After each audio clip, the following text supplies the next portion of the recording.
All right, let's talk a little sports. A lot of people have been following the UGA story. After the championship, a few days after that, some of the players and staffers of the football team went to strip club. Somehow, everybody ended up drunk, and there was one vehicle that was involved in a single vehicle car crash, and the driver and another person died. They released today that the driver had a blood alcohol limit of double the legal limit, and she was driving 104 miles per hour in a 40 mile per hour speed limit zone. Now, they also admitted that they were racing another vehicle that was also affiliated with the UGA football team and the staffers. This case is going to trickle down to a lot of schools in different ways. So, one, the legal ramifications, right? If you have a vehicle owned by a school, what are some places you can go, can't go? What are some times that you can drive said vehicle? Um, I'm sure driving from city to city is fine. I don't know about going to bars and strip clubs are on that list. But also, what responsibility do the counselors, liaisons, really these are essentially grown babysitters. And it's not a football thing or just age difference things, right? You want to appease the star players of your team. And we all know certain players and certain athletes in certain positions get a little leeway. I'm sure the volleyball team can't make stops at certain places. I'm sure the badminton team can't make stops at certain places. But I'm sure Duke basketball can make a stop anywhere they want.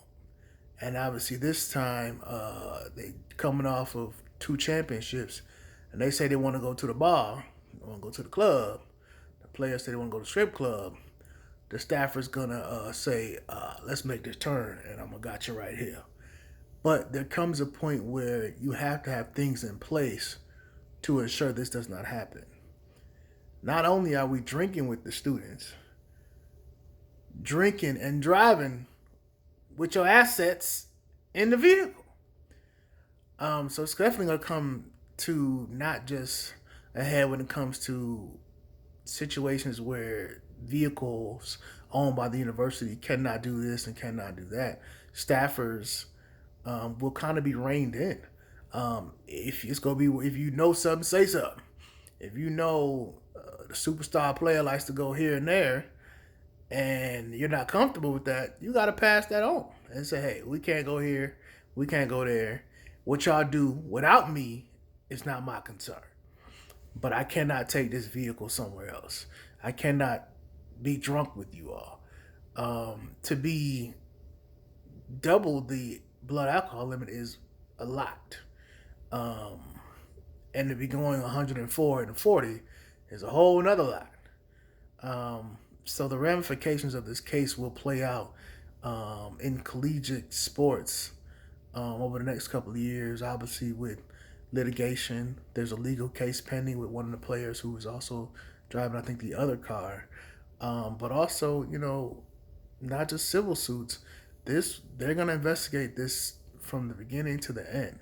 At first, when I heard of it as a car crash, a lot of people was like, "Well, why is this a news story?" But once you come to find out that the vehicles were affiliated with UGA, the players were affiliated with UGA, the staffers were, well, at least one staffer was driving a vehicle.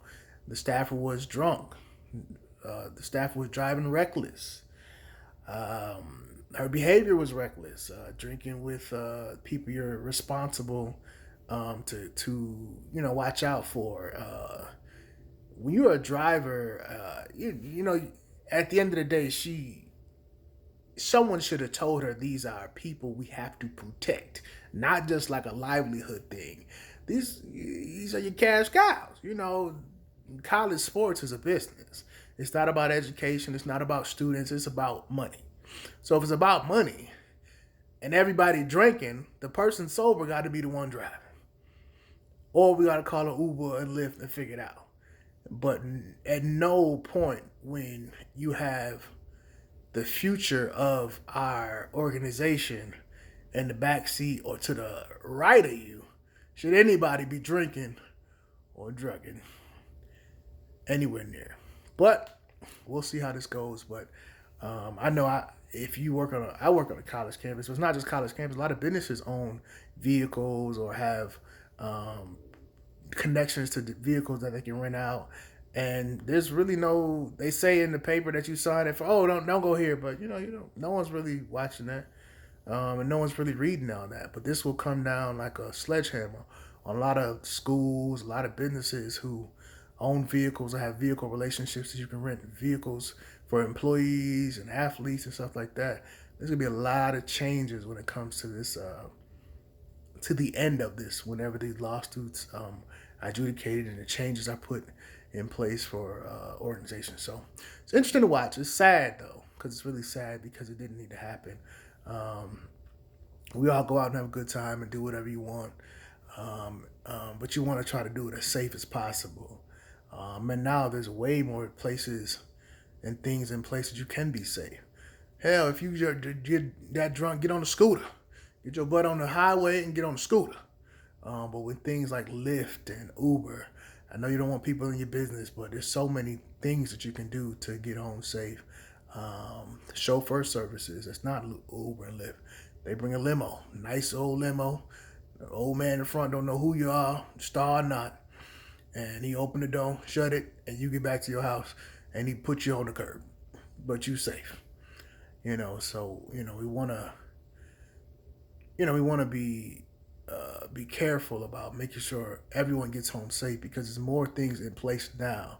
Back in the day when there wasn't no Uber and Lyft, what the taxi man, you call him at 3, he may show up at 6. And they're not gonna call you. They'll speak no English. You just screwed. Now there's way more safety precautions available to everybody. Young people, older people, drunk people, high people, whatever. You can schedule your Lyft. I didn't know that till I was driving Uber back in the day. You can schedule it ahead of time. Say, I'm going to the bottom where I'm going to be smacked. I'm going to be on the corner at 8 o'clock though. Someone pick me up. And they'll pick you right on up.